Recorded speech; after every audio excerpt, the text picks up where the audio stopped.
Assalamu alaikum, everybody. Thank you very much for asking me to speak briefly on the legal aspects of domestic violence. Now, as you've just, I'm a barrister from London, one in Temple Lane, and my practice covers criminal law, the entire range of crime.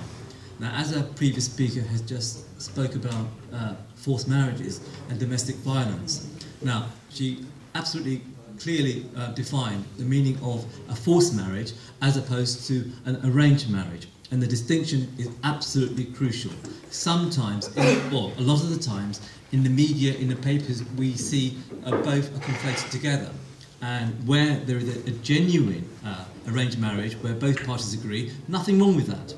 But what they sometimes do, quite often, is equate them both together, and where people have been subject to arranged marriages with their consent, nothing wrong with that, but they are perhaps being mischievous.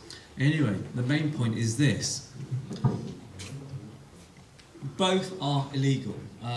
Forced marriages can lead you to 2 years imprisonment. And domestic violence, there's not a law per se against domestic violence. What it comes under is the assault and the type of injury whether a man or a woman may receive. On the whole, it's always the woman. Very rarely is it the male.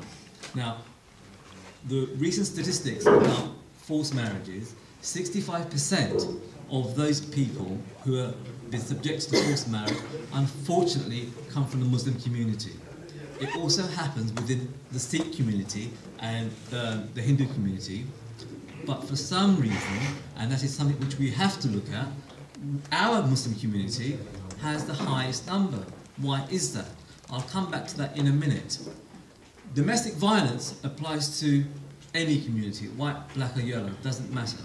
And I'm not aware of the actual percentage numbers. In my experience, from the friends I know, in my community, the people I know, I haven't come across one case of domestic violence. However, it happens. Social workers and the police and the Crown Prosecution Service have recorded loads and loads of cases from the Muslim community, especially the Pakistani community and the Bangladeshi community, where domestic violence takes place. It happens in the Turkish community.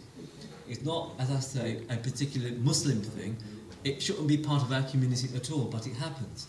Now, the most minor case of domestic violence may be a slap, it may be a push.